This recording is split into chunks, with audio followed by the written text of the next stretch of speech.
வருவது கவிஞனின் விருப்பமா?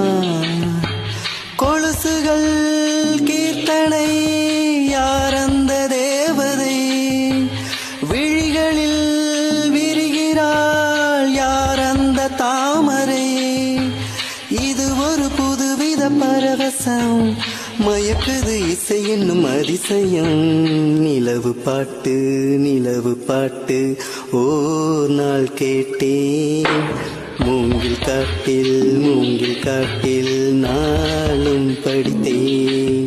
அந்த இசையின் ரகசியம் இரு உயிருக்கு புரிந்தது.